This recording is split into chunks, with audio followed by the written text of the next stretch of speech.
I'm going to run over the jungle matchup, even if that's the only thing I'm going to bring to the table. And you can see in games even like this, despite the fact that we're not seeing that kind of third tier of those junglers on the table right now, how important it is that Arky can just bully out Shadow from early jungles and allow his lanes to play as though they just don't have a jungler to worry about, because they don't. Yeah, you want to have something to play around there, I would say. Also, get a little side note before we get into too deep about this game number 3 picks and bans. It was really dark on Angel right there. If I'm not mistaken, it looked like the green parts glow in the dark. That's actually so awesome.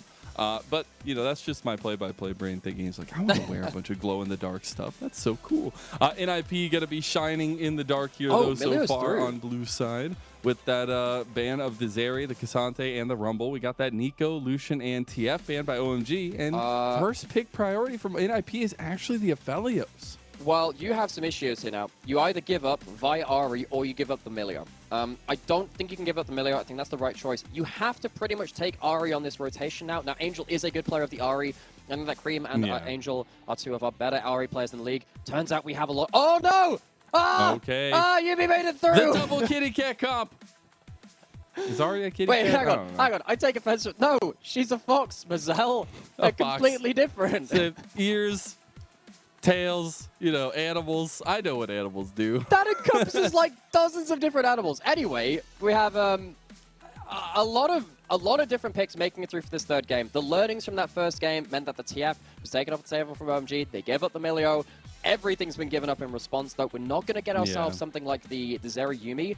But now with the Tristana locked in, Cream did play this a lot in mid lane. It's pretty good into the Ahri as well. You get early shove, which is not something that Ahri typically has to deal with. And it can combo up well with the Vi in terms of, again, jumping forward, having high target access. So that could be in mid lane. I don't know whether Milio Tristana is a good bot lane. I haven't experienced that myself. Because Aphelios Yuumi is not necessarily the most pressuring bot lane, I think you could survive in that CBT. So technically still flex. And effectively, I think OMG are using that flex. I think that Annie is just going towards that mid lane.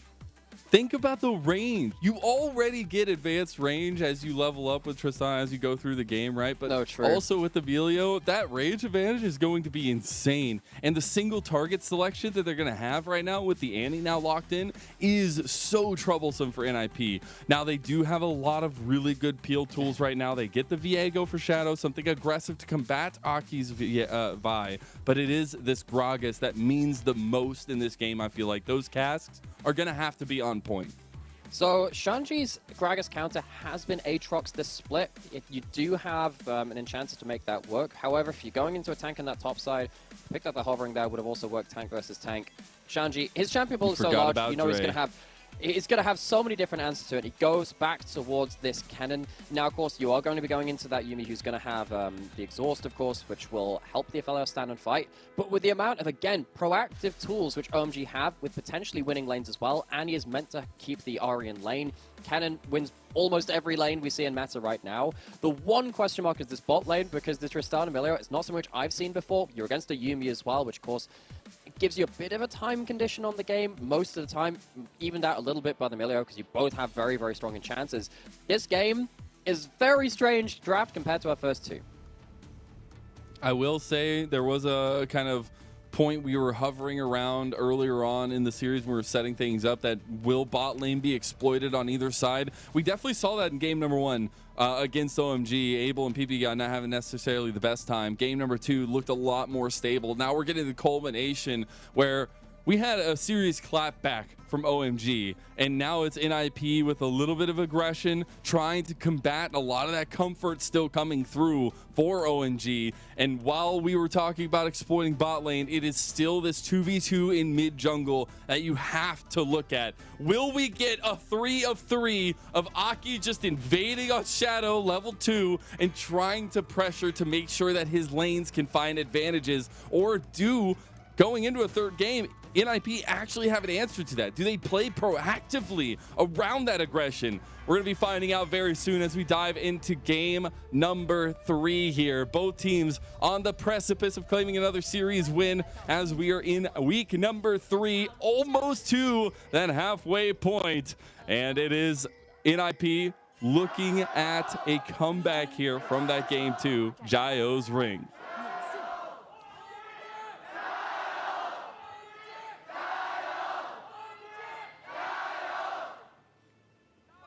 Battle cries around the arena. NIP playing, of course, in the home arena, I believe you were saying earlier as well. And the big thing about this jungle matchup, which I'd like to really highlight from this one as well, one, you have the press the attack coming in from Aki, does help you very much with that early kind of burst combo where you kind of go in with a Q, you auto reset with your E, you get the press the attack off of cooldown very, very quickly. However, on the whole, Viego does play very, very well at the level 2 mark. Sometimes these junglers like Vi, they have to have all 3 of their abilities available, particularly with Vi. You typically have your W leveled up level 1, but that means you don't have your burstier abilities and your Q and your E available. And as you can see, NIP, they don't want to have the same jungle shenanigans. They're going to have themselves another Raptor invade. They did this in game 2 with the Maokai, doing it again with the Viego here. It is spotted out, though.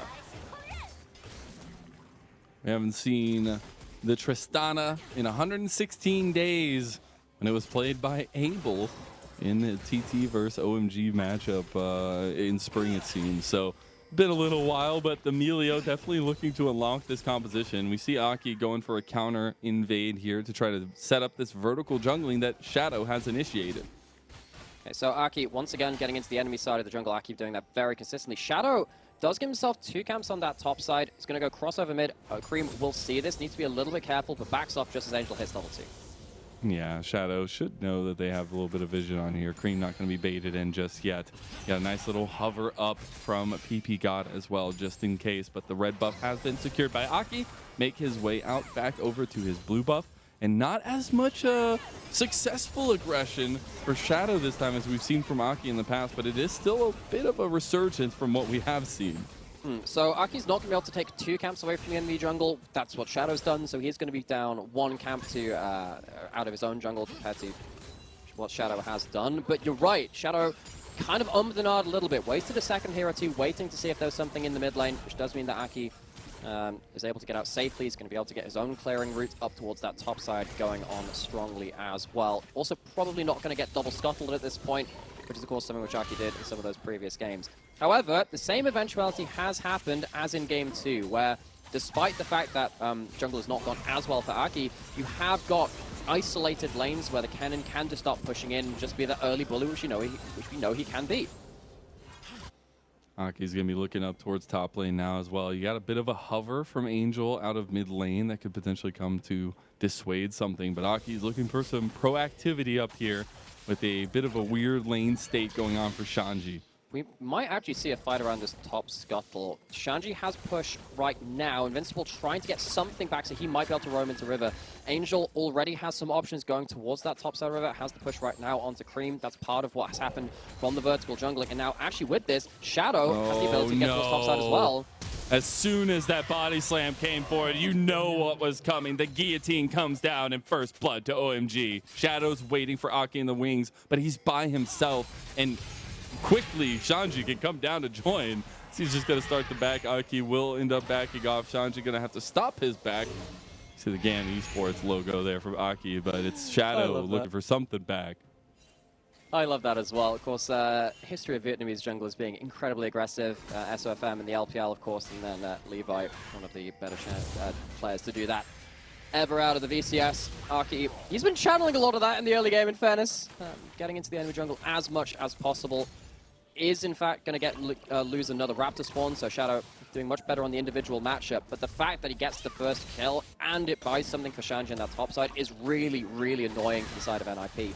Just the fact that you've traded flashes here as well is actually probably favoring OMG, because you want that flash body slam to be able to make a big play towards that top side. Not having that tool available, I think that gives Shanji a lot of hope for this laning phase. It does, and now it also, just like last game, an advantage in top, it gives you so much ease of decision-making around the rest of the map. But dragging up, I wonder if OMG will take a little bit more of a forward foot in this, especially with the amount of pressure that a pushing Tristana lane can give you. That's very true. We're also seeing, just a quick note on builds there, we're seeing the recurve bow being built up by Abel first. See what that ends up going into, of course, for the full build. But you're seeing the lethal tempo out of Abel as well. You often used to see in kill lanes with stuff like Tristana Rel, the Hail of Blades, where you get the full bomb detonation, the full stacks of it very early on. It's hard to do that very early into the game without Hail of Blades. You need a certain amount of attack speed to get that off. But the fact that you're going for the extra range, continued DPS, keeping rolling through the rapid fire, and your bombs where you can see them fit, Abel is going to be putting out a lot of continued DPS in these fights. And you can't forget, Tristana is no slouch in terms of scaling. She will blow you up in late game, and especially with the way that Melio works into the game and just becomes stronger and stronger while enabling the ADC. This duo can be so deadly. We look at Scream trying to be deadly, but so cute, so maybe not as deadly as you'd want in the That's mid lane. what we call picking up your paycheck. You just go, you see your first strikes off cooldown, you go, ah, I've got a Tibbers. Get something out of that. Also means that Angel's going to be... Going to be lower health for this point in time. Does have himself the teleport, so it's not exactly going to stop Angel making that first play of the game when he sees the angle. You know, Tibbers is not... people aren't grateful enough of Tibbers. You know, taking tower shots, making gold. When does Tibbers get some love? Let him be free once more. Let him return to the woods. Something to do with that. But Cream... just making sure that Angel doesn't have roam out onto the map. OMG, they have themselves pretty much 3 pushing lanes at this point. Doesn't have ult to disengage from Shadow if he finds an angle. Oh, look at that little laugh from Annie as soon as the Shadow missed it. It's so on brand. It's so on brand, man. We'll see a push in from Creed, though. Should be able to get a turret plate here, but that's a TP that's going to be utilized back from Angel. But this is why the Tibbers was put down, right? Just to make sure that Angel's just on the tower, keep yourself that pushing lane. Photic gonna walk up, has himself Severum Crescendo. You don't want to fight that if you can help. It's gonna be disengaged by the Melio Q. They're gonna stop the back of Shadow mid lane. It's just right now, not a lot of blood, not a lot of fighting. It's just a lot of fighting on stopping backs. We see that on bot lane, we see that on mid lane. It's the theme of the game so far. But it won't be as super bloody as maybe we had expected coming into this series as a whole. We actually seen a very reserved gameplay coming out. There was one game where we had not our first kill till 19 minutes into the game. So it is just about kind of playing chicken to some extent, especially with these Game 3 comps. Especially with that in mind, got to keep that one in mind. So Enchant has changed the nature of the game as well. We saw obviously like the Braum and the Nautilus in the last game, very different from the Yuumi and the Melio. One of the big things we have to pay attention to is the fact that the Melio ultimate can be that big cleanse. It removes some of the value from the Ahri, because a lot of the time you are playing for that pit composition with your charm, with something like an Everfrost. I'm a little bit worried for Angel in that regard, because if you go towards something like the Everfrost build as opposed to something a bit higher damage, if all you're offering is CC and the Melio gets to buff you out of that, and there's a cleanse on the table as well, I'm worried that for Angel's impact on this game, despite him being a very proficient Ahri player, very good at snowballing across the game, it's not the easiest game to get onto the targets you want to when that Melio's behind them. And I will just say for Angel, and I want to get your thoughts on this because we've actually gotten to cast Angel a decent amount over the last split as well, but he typically goes for a very reserved utilitarian style build with the Ahris. You see the resolve secondaries as well. He's got the spell book, but he'll typically go like an Everfrost into like a Morellonomicon, things like that, where he's trying to find a little bit more utility. Because this split, I've been very happy with our boy Angel in the mid lane, because he's going Magi second like most of the time, which is, I believe that should be the second item for the Ahri, particularly as a snowball champion. That can lack a bit of damage, but is very safe. If you're safer anyway, you're not going to be losing stacks. Stack it up as much as you can. And Angel's been doing that fairly consistently. I think the bone plating in this matchup, it's all, you have to take it versus the Annie because her level 1 trading is so obnoxious, and a lot of it's point and click as well. So you kind of get a lot of value out of that one too. So in this split, I'm giving a bit more leeway. As you can see there, Annie will burst you out if you don't have a couple of defensive things in pocket. Merc Dread's bone plating, they do add up in this matchup. They definitely do. I'm a big fan of the Angel Librarian build where you just get as many books as you possibly can. Spell book? I mean, what you really need is you need the Morello. You need to bring back Will of the Ancients back from the olden days of League. At this point, you should just cosplay your builds, right? Like get a rabbit on dead hat, you have a wizard's hat, you start look for make an item that has glasses, you'll be good. You got a belt already. I don't know if you want rockets on it, but that one might not be able to bring that one to conventions. That one might be a little bit too high explosive. I think that might be a little bit of a problem. We actually see a bit of a change of fate in the top side for the first time, it feels like, in a little while, as Invincible actually has the push there. But we're looking bot as PP God and Abel pushing up with this Tristana. We'll be getting a lane gank from Shadow. Anki was here to Shadow. Yeah, it's clever. Uses the names as its namesake. But yes, plate taken down on the spot side. It's crazy. Maybe they should make a game with a guy called Sonic. I don't know if that would be very successful, but either way, going down towards the bot side. We still haven't seen the second dragon started off. OMG looking for plates in this bot side. It does feel like OMG have been typically going towards early gold and early skirmishes as opposed to dragon stacking. They understand the nature of their compositions in Game 2 and 3, largely about that golden pocket and the snowball. Aki is going towards the spot side. Was just looking for the range on the cease and desist there. Couldn't find it. Realizes with that vision it'll be a little bit more difficult. Looks for the vault breaker to get the range, I guess. Was maybe looking for an engage, but goes for the Rift Herald and the rest of NIP. There could be a flank teleport here. Remember, it's beyond 10 minutes now. Oh, but it's actually Shanji who's very, very heavy pressed under his tower right now, meaning that the angle is not necessarily there. The charge did come through from the Rift Herald, though. But NIP, smelling something was going fishy in the bot side, did respond properly. So, OMG still have themselves sizable lead from this early game. First Blood adds into that. Some CS leads and some plates add into that. It's not on Shanji's cannon. You're right in mentioning that. Invincible's doing well in that matchup so far. OMG not going to have to... well, they're not going to be able to wield that crazy power from their cannon right from the off in this game. Still, OMG early dragon as well. And with the Herald down, NIP don't have themselves a big counterplay to really get themselves onto the board. I do like here, though, OMG using a bit of momentum. They had first item spikes come across for Aki and Abel. They're going straight to this dragon here with no presence from NIP anywhere to be spoken of. Should be this second dragon going to OMG, who've done a great job of neutral objectives secure this series, but especially this third game, rather. Merctreds might have to come into use here. That's a face check and a half. As Spellbook will get that heal out for Angel. Cream's actually looking for a little bit of something. The amount of lockdown that OMG have is good, but they are lacking damage right now. Yeah, well, Cream didn't have the stun loaded up for that one, but yes, gets rid of that first Spellbook of the game. Abel left alone on this turret. It's because of the rotations coming in from Photic and Draw towards that top side. A little bit tired of being left alone on that side of the map. On the whole, when you cross-map with an Aphelios wins if he has the chakrams. Not versus Tristana. Tristana, best demolitionist in the game, alongside the likes of Ziggs as well. Remember the days where we used to have Ziggs bot and Tristana mid? That was very fun. Not great if you were an architect. If you're an architect, maybe less so on that front. But at least NIP getting to trade something into Photic's pockets to allow him on the Aphelios to come online. We have seen in the LPL Aphelios be incredibly powerful. Shanji's trying to wave clear for all he can, but with the rifle turrets that have been available, it's very difficult to play here. Again, look at the damage you can get from very long range away. We are literally just loading up the guns of both Photic and Abel right now. As so many turret plates early on going to both these ADCs, but OMG showing a lot of creativity in the style of drafts that they've been able to find, but now as well as the execution, right? They are obviously really willing to play around Abel, just getting as much gold in his pockets as he can before a big fight comes to bear. Plate's just about to fall. Photic and Draw would love to get themselves that full turret, but I don't think they're going to be able to push in that wave in time. No, indeed, they're not. So, first tower, 5 plates over to Abel's Tristana. Got himself the Kraken Slayer, building up towards their Mythic after that point. Teleport coming in. Don't think it's going to land in a great play, though. Holy cow. They're going to get Abel's jump in as well. Oh, little final chapter action coming out there. The book has been used.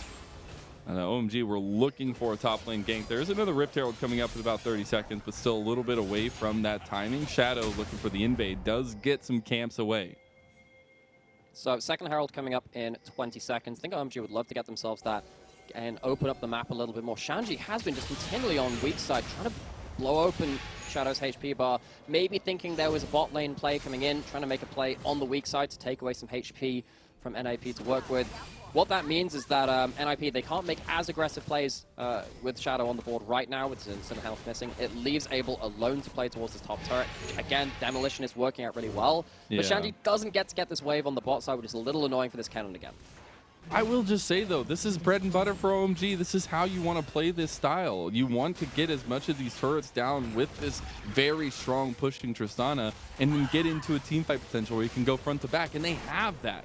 Well, with a little bit of flanking action from Shanji, I'm sure, but it's going to be the rest of the team that are kind of taking this front-to-back angle. We do see NIP's response in a side lane tower now in the bottom lane from Angel, but it is something that OMG are looking to continuously capitalize on with increased push in the mid lane.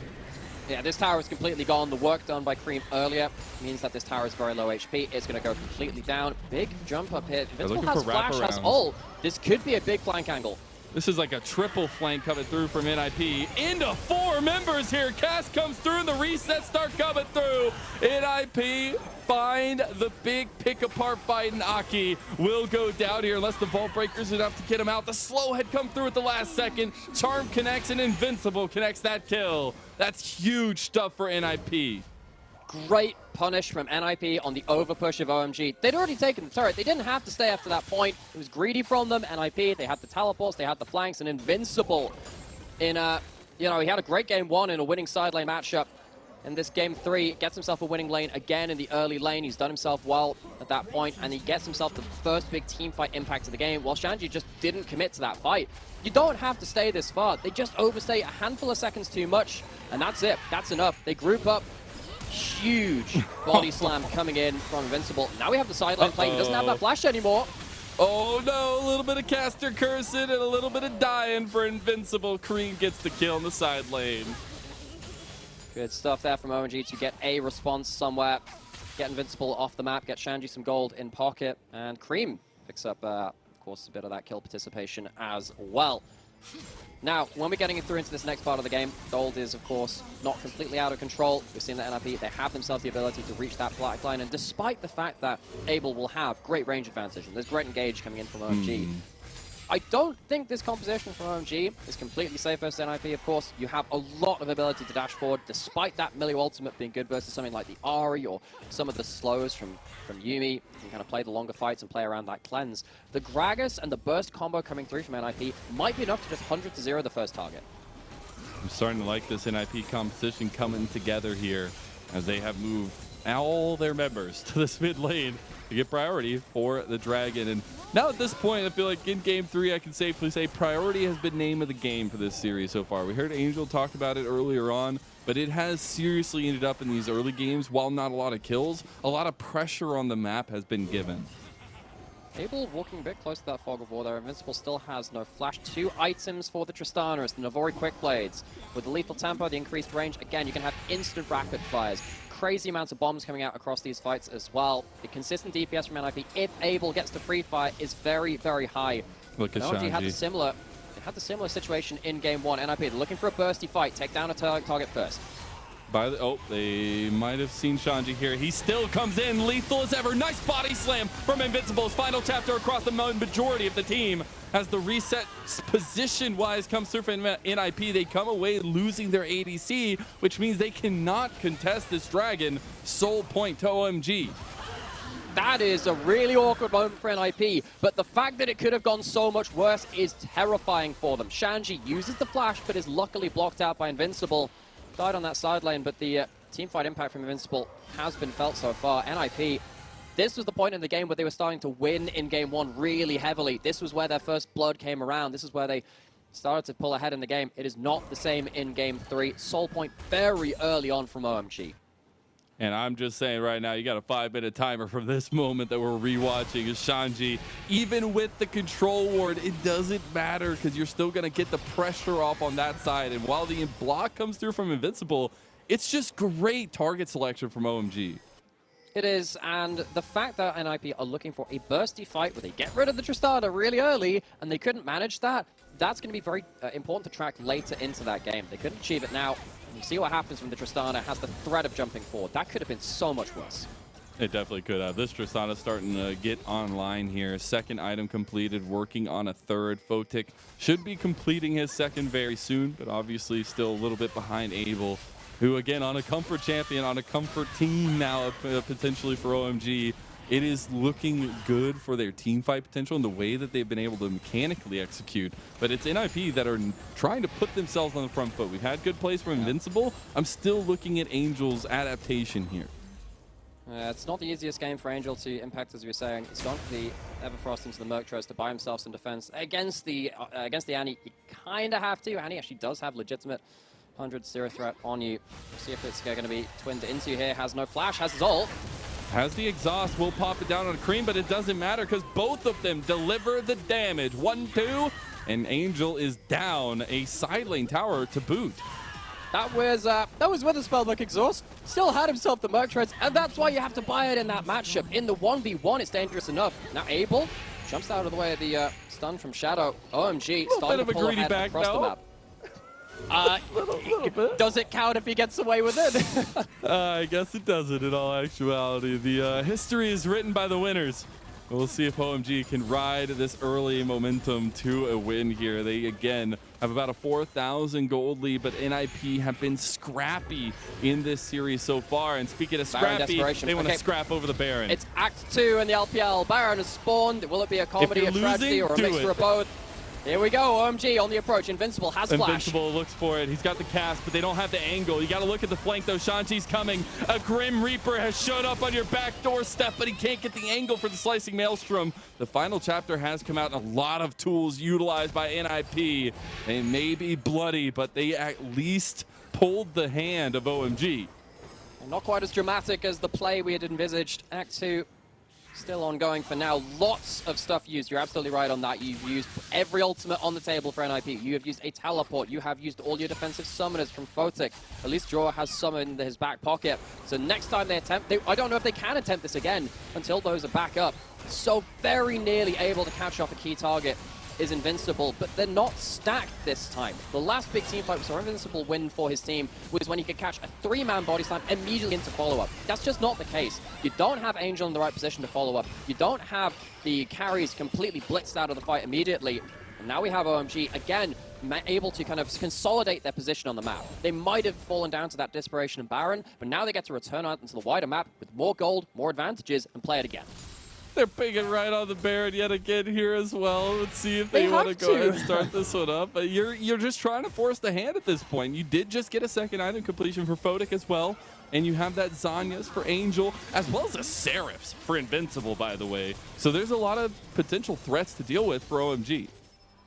Getting high levels coming in from Abel now, and he has the overshield. Invincible jumping forward with Yumi on his back. Abel, level 13, range coming into it. They have to go to it again. They have to pull OMG in towards them. They're losing in the wider map. Try and go for the flip Baron. You are getting ultimates back up. The catch out is available. Cream has flash Tibbers, and it's worrying NIP as he had stepped forward. A 5-man grouping, though, for OMG means that Shanji will not have a flank angle, and that's actually some reprieve for NIP. He could teleport to the top wave. That would be the one option available to Shanji. He has himself flash in a handful of seconds. He's going to be up there again. Photic running out of ammunition on these turrets. He won't have it for that long. Do it again. It just feels like NIP are backed against the wall and just trying to fight their way out of it. The cast comes through. Cream separated, but he gets the CC on Invincible. Because of that trade, NIP back away from the Baron. NIP, again, they have to go for this. They're losing in the wider map. It's close run stuff right now. They're looking to see who they can catch out from OMG, but without flashes, they have themselves the Spellbook Smite on Angel. They have 2 smites to 1. They might look to go for the flip. We're dancing a little bit of a 1-2 step right now. NIP back on the Baron. OMG, they are tired of this game. And Aki overextends himself. The front to back is taking advantage of by OMG, though. They distracted the back line of NIP, and that has led to a boon for OMG. Shadow goes back in. Can Photic be the difference maker? Shanji! He gets exhausted, and here comes Abel. He's shutting him down and taking down the house. As Swole goes down, resets come through. PP God versus Angel is all that's left. Angel with a triple. He's looking for a quadra. He gets the damage. It's gonna be good. And it's NIP who come out on top in a long haul fight. Divine intervention from the mid lane. Angel is a Guardian Angel and a second life for NIP. Despite this, the Baron does not die. Dragon is now on the table. That would be sold for OMG. This is not out of the woods yet for NIP. This has to be part of a multi-step comeback for them, but this is a hell of a way to do it. Aki goes way too deep. He gets soloed out, and that's a reset. You have Ahri, you have Viego, extra ult charge and a heal for the Ahri. The stolen soul from the jungler as well adds in an awful lot of value. You can see what happens when Shadow picks up the body of the Vi. The basic abilities are crazy. This fight's one thing, though. You can see the setup for the Dragon coming in picture. Gets damn close, but you need to start winning around this Dragon fight. If you don't win this, Infernal Soul might just be the end of the game. So close was that fight in so many regards, but Angel comes out king But we're right back to the boxing match between these two teams, delivering on a third game of the series. This is Soul for OMG if they can take this dragon. They've already gotten it down about half health. Here comes Shadow with the steal. Can he get it? He does it. It's Abel. And afterwards the fight too. The backline access from Cream with the flash in. They found Votic, and that should just mean it, right? OMG, they catch out Shadow on the side, and it doesn't matter if Angel comes out in those fights previously. It is an infernal Soul burning them alive, and OMG, breath of life achieved. NIP prayed to their angels, but the demons needed no summons. OMG strike down NIP again. Soul claimed, Baron claimed, NIP left for dead. You gotta be able to steal those in those 50-50 moments. Can't get it for NIP, which just means a snowball from hell. As a Baron goes down, we'll take a look at that replay. Yeah, I guess we found out what the snowball's chance in hell was. If it's OMG snowball, so that's a pretty good chance. This was an awesome angle from Cream. NIP, they have to rush into this river. They have to cut corners on their setup, which means that Cream gets a flank angle. They can't protect. Votic can draw on that bot side, or rather just kind of like into the top side of that river bit. And OMG, they run away with the fight as soon as NIP show a hint of weakness.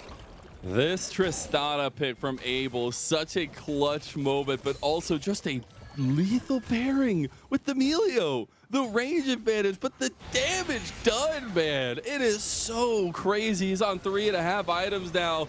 He'll have that Quicksilver, so be able to get out some CC with that Breath of Life as well. So, man, it's going to be hard to kill Abel at this point. He has Cleanse, QSS, and then the Milio ult as well. OMG, they're a team which innovated so well around top side of the map in spring. We were wondering whether they could do the same around bot side to the same degree, to the same success anyway. And with this lane, leaving up the Yuumi and the Milio as well, and winning the trade with this, it's a very important step for the meta. If OMG can show you can beat the Yuumi with the Milio and take that trade with one of these lanes, it is an incredible step forward in our understanding the meta.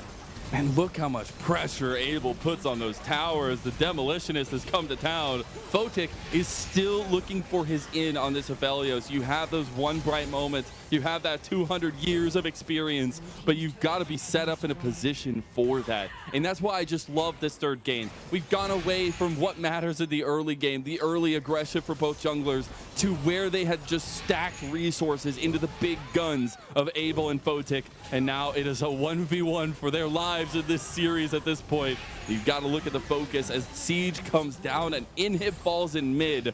NIP need to do something. I was a huge fan of the Halo games growing up, and it feels like the Mac rounds are spinning up. Artillery is ready. OMG, Kira Dream's caught. They got the Heartbreaker down. They got one body. They're looking for more resets here. And they need to watch Abel, though. He's the big focus. Going back into the pit. Heartbreaker not going to hit from Shadow. Abel's still alive. Moonlight Vigil comes through. You're starting to get resets on both sides. Rocket Jump comes out from Abel. Abel's looking for another one. He got shut down by Angel last time. He won't be shut down this time. And Shanji, he's going to find that slicing Maelstrom, but can't get the damage to stick. Votic, that's a lot of buster shot. Tick, tick, gone. A quadra kill for Abel. Can he get the penta here? Does he even want it? It's all eyes on Abel for OMG. We said he could have been the weak link. Well, there ain't no weak link in this bot lane today. Abel becomes Kane, the original murderer. Quadra kill for him. And this Tristana, Milio, this experiment, the Gambit leaving up the Yuumi, taking the Milio. It works out, and you'll see them to 3-2, taking down the Ninjas in Pyjamas.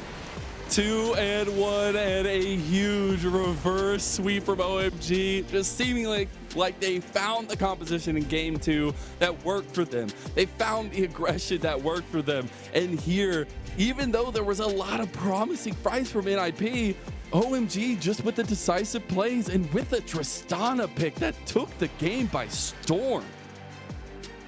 In some of the pre-game interviews we had before we came into a couple of games in this series, one of the things that was said was that there was going to be a lot of bot lane fighting. That actually wasn't the identity of this series. It felt like it was largely around the jungle pressure early, which allowed lanes to stay in their lanes.